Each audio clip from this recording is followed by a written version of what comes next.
हाय,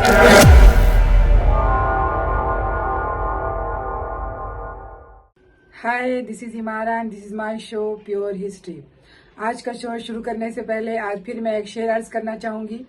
मुलाहिजा फरमाइए प्लीज कि जिंदगी ऐसे जियो कि कोई हंसे तो आपकी वजह से हंसे और आप पर ना हंसे। कोई हंसे तो आपकी वजह से हंसे पर आप पर ना हंसे, और कोई रोए तो आपके लिए रोए, आपकी वजह से ना रोए। औरों के ख्यालात की लेते हैं तलाशी, औरों के ख्यालात की लेते हैं तलाशी, और अपने गिरेबान में झांका नहीं जाता। लोगों ने जिस्म और जज्बात दोनों को कुचल कर आए हो तुम। लोगों के जिस्म और जज्बात दोनों को कुचल कर आए हो तुम, लेकिन फिर भी तुम्हें अपनी गलतियों का मापदंड मापा नहीं जाता। आज का शो एक ऐसे किरदार के बारे में है, एक ऐसी शख्सियत है जिसे भारत का पिता कहा जाता है। भारत का पिता यानी महात्मा गांधी नहीं, महात्मा गांधी को फादर ऑफ नेशन कहा जाता है।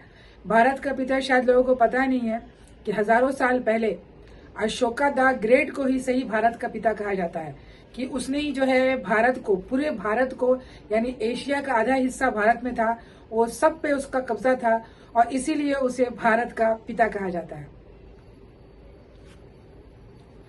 क्यों कहा जाता है मैं आगे बताऊंगी, क्योंकि उसकी जिंदगी के जो उतार और चढ़ाव है, कि अशोक एक क्रूअल जिसे कहा जाता है, कि गुस्सैल लड़का जिससे बहुत बात बात पे गुस्सा आता, वो चीजों को बर्दाश्त नहीं करता, और बाद में वो एक बौद्धिस्ट हो जाता है।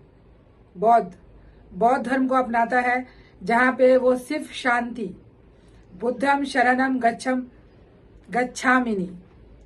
तो इस ढंग से वो किस ढंग से उसकी लाइफ बदलती है, तो मैं बात करना चाहूंगी। तो अशोक जो है, जैसे सबको आपको पता है कि बिहार में पहले नंद वंश था, और नंद वंश को हराकर मौर्य राजवंश का स्थापना हुई थी। जैसे चंद्रगुप्त मौर्य उसका पहला बादशाह था, और उसका बेटा बिंदुसार था, और बिंदुसार का बेटा ही अशोक था। तो अशोक का जन्म हुआ है, मैं बता दूं, इसका जन्म 304 बीसी में हुआ था, पाटलिपुत्र मगध में, जो आज का गया है, और पाटलिपुत्र जो आज का पटना है। मगध यानी गया, पाटलिपुत्र यानी पटना। और अशोक की जो मृत्यु हुई थी 232 बीसी में, पाटलिपुत्र में, मगध में।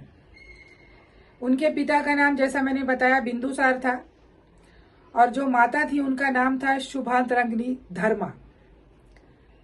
और उनकी जो, जैसे राजा है तो काफी सारी बीवियां थी, तो कुछ का मैं नाम लेती हूँ, जैसे देवी, कौरकी और पद्मावती, और आसांधिमित्रा, तिष्यराक्षा, ये सब उनकी पत्नी का नाम है। और टोटल उनके 5 बच्चे हुए, जिसमें 3 बेटा और 2 बेटी है, जिसमें महिंद्रा, संघमित्रा, तिवाला, कुनाला, जालौका और चारुमती। और तो इस ढंग से बौद्ध यानी कि अशोक का जन्म होता है। और बहुत सी किताबों में आप लोगों ने पढ़ा होगा कि अशोक 100 भाई थे, पर ऐसा कोई हिस्टोरिकल प्रमाण नहीं मिलता है जिसमें ये बताया गया हो कि अशोक जो है 100 भाई थे। ये एक कहावत है। हाँ, चूंकि पहले बादशाहों के बहुत सारी बीवियां हुआ करती थी, और बीवी के साथ दासी भी हुआ करती थी।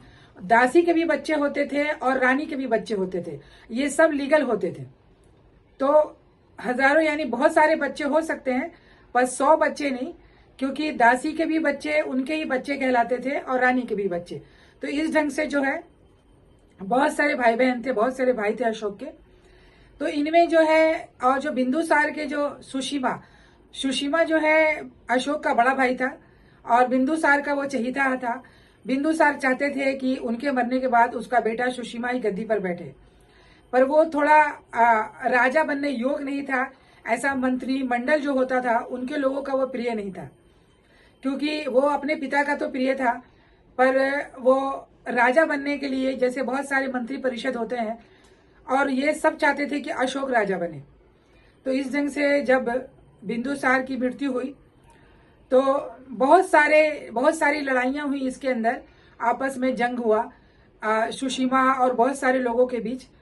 आखिर में जो है अशोक जो है सारे भाइयों को मारकर राजा बन जाता है और राजगद्दी पे वो बैठ जाता है।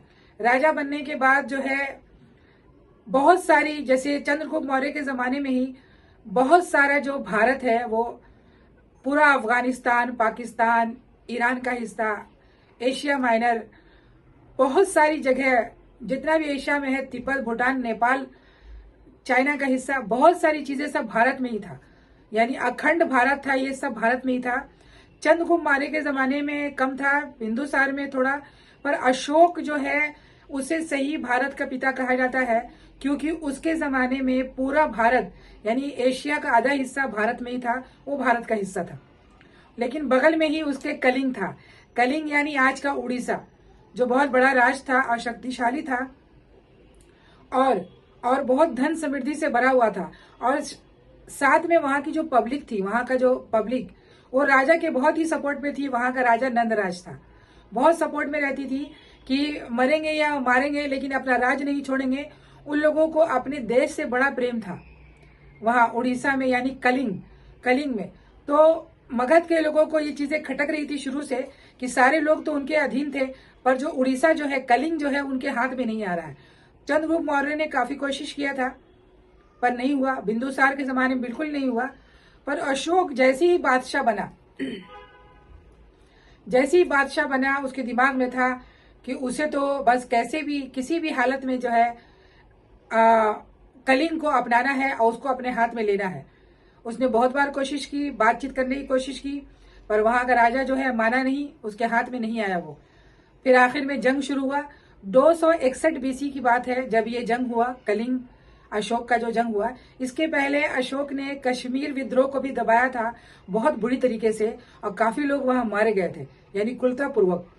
क्रुएलिटी उसके अंदर बहुत थी, उसको हर हाल में बट बाय हुक और by crook, but he has to win, उसको जीतना था।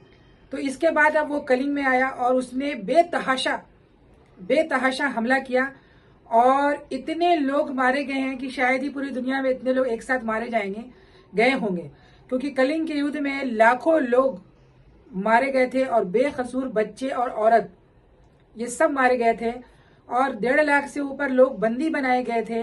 देश निकाला हुआ था जो एक्सेप्ट नहीं कर रहे थे। बहुत बड़ा युद्ध हुआ, कलिंग का युद्ध हुआ था, अशोका ने लड़ा और उसके हाथों से कई लोग मारे गए। वो सिर्फ लोगों को काट रहा था, ये नहीं देख रहा था कि बच्चा है, औरत है, जवान है या बूढ़े हैं। तो इस ढंग से जो है कलिंग का युद्ध हुआ, लाखों लोग बेकसूर मारे गए। तो युद्ध के मैदान पे ही अशोक का दिमाग घुमा और वो समझ नहीं सका कि वो क्या कर रहा है, उसको चाहिए क्या, वो किस लिए लड़ रहा है, उसका वजूद क्या है, यानी मैं क्या कर रहा हूं। क्योंकि ऐसा फिल्मों में दिखाया गया है कि कुछ बौद्धिस्ट को उसने देखा, बौद्ध लोगों को, जिसमें वो चले जा रहे थे बुद्धम शरणम गच्छामि बोलते हुए।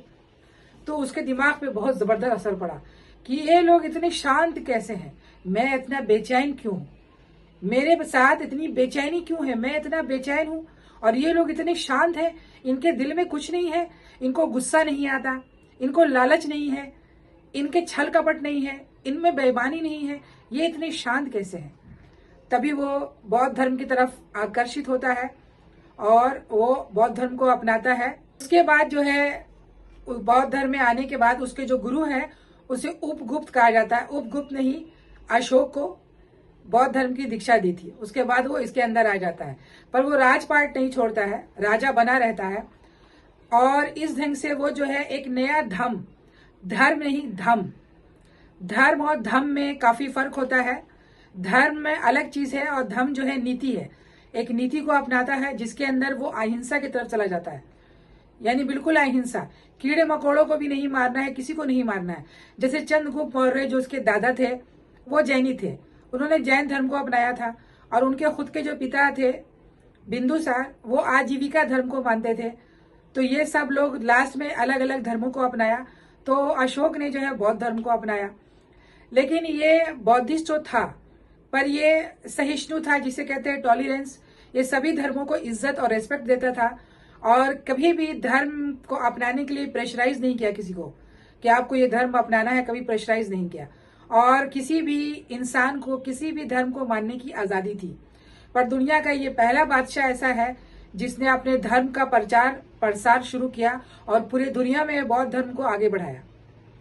और जिस ढंग से इसने आगे बढ़ाया बौद्ध धर्म को अशोक ने, तो ये बहुत काबिले तारीफ है, क्योंकि ईरान का बादशाह था, उसने भी उससे ही इसको प्रेरणा मिली थी कि ये जो है शिलालेख पे, अभिलेख पे, जैसे पत्थरों पे खोद खोद के लिखाई होती है, इन सब चीजों पे अपने धर्म के बारे में, अपने बारे में, अहिंसा के बारे में, यानी धर्म की जो नीति है उस लोगों को, प्रजा को बताए कि उसको कैसे मानना है और क्या करना है और लाइफ कैसे जीना है।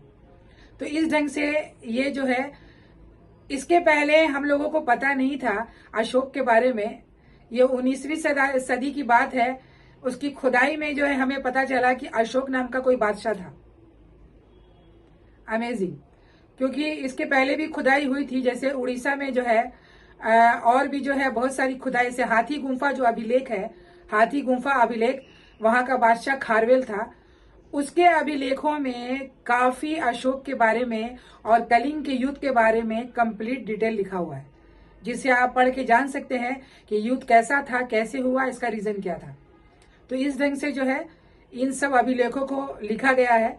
तो अशोक ने जो है उस जमाने में जो लैंग्वेज चलता था, उस जमाने में पाली लैंग्वेज बोली जाती थी। पाली, ब्राह्मणी लिपि में पाली लैंग्वेज बोली जाती थी, और सब लोग जो भाषा जानते थे उसी भाषा में अशोक ने हर जगह स्तंभ, शिलालेख, ये सब खुदवाई। तो जितना भी भारत में सबसे ज्यादा उसके अभिलेख मिले हैं, और ये सब ब्राह्मणी लिपि में है, यानी भारत में जितने भी अभिलेख मिले हैं वो सब ब्राह्मणी लिपि में लिखी गई है, अशोक ने लिखवाए हैं। उसके तो बहुत सारे अभिलेख लिखवाए इन्होंने, भारत में सबसे ज्यादा इसने अभिलेख लिखवाया। तो भारत में जितने भी अभिलेख है वो सब ब्राह्मणी लिपि में है। पाकिस्तान में भी इसने काफी मिले हैं खुदाई से। पाकिस्तान में जितने भी अभिलेख मिले हैं वो सब खरोष्टी लिपि में है। और अफगानिस्तान में भी काफी है जो इसकी मिली है, जो अरमाइड लिपि में लिखाई गई है। और ग्रीक में भी है, यानी ग्रीस में भी उसके अभिलेख मिले हैं बहुत दूर। उस जमाने में वो एशिया माइनर कहलाता था, यानी आज का तुर्की, वहां भी अशोक के स्तंभ मिले हैं, वो ग्रीक लिपि में है। और उसने जो है स्पेशल धर्म के लिए, लोगों को धर्म मानने के लिए एक महामाते स्थापित किया था। और औरतों में भी उसने महामाते स्थापित किया था। महामाते एक कर्मचारी होता है जो लोगों को सही ढंग से जीने की राह, धर्म का प्रचार, नैतिक वैल्यू के बारे में बताया जाता है। तो इस ढंग से अशोक ने है ये सारी चीजें शुरू की थी। उसके अलावा जो है अशोक ने काफी काम किया, यानी लोगों के लिए उसने बहुत सारे कार्य किए। और करने के बाद जो है वो, जैसे आपने देखा है कि वो शेर जो बना रहता है, 3 मुंह का, साइड में जो शेर है वो अशोक का ही है। और जो चक्र है, हमारा नेशनल चक्र हमारे नेशनल फ्लैग पे है, वो भी अशोक का है, जिसके अंदर 21 तीली है। वो पूरा 21 जो चक्र है वो 21 धम है, वो नीति है, आपके नैतिक वैल्यू है, वो उसको दर्शाता है। तो ये सब अशोक का ही देन है, ये सब अशोक ने ही कराया था। और अशोक ने ही अपने धर्म को, प्रसार को फैलाने के लिए अपने बच्चों को श्रीलंका भेजा था, ताकि वो वहां भी धर्म को फैला सके। तो संघमित्रा और महिंद्रा, ये 2 बच्चों को उसने धर्म फैलाने के लिए सिलेक्ट किया था, और उसे जो है वो श्रीलंका भेजा था उसने। उसके अलावा मैं बताना चाहूंगी कि बौद्ध संगीति होती है, जैसे लोग ग्रुप डिस्कशन करते हैं आज के जमाने में, जिसको धर्म सभा कहा जाता है, पर यह धर्म सभा नहीं, धम्म सभा था, जहां नैतिक वैल्यू के बारे में बात की जाती थी, लोगों के बारे में बात की जाती थी।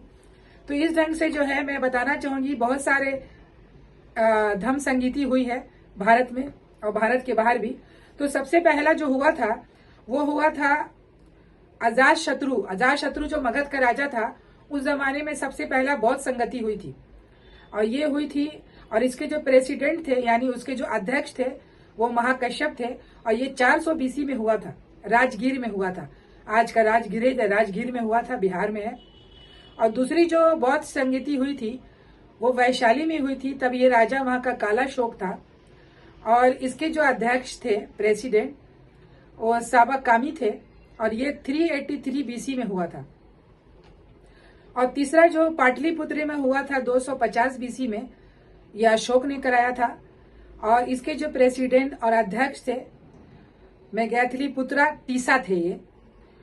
और चौथी बौद्ध संगति जो हुई थी वो पन्निमी श्रीलंका में हुआ था, 72 एडी में हुआ।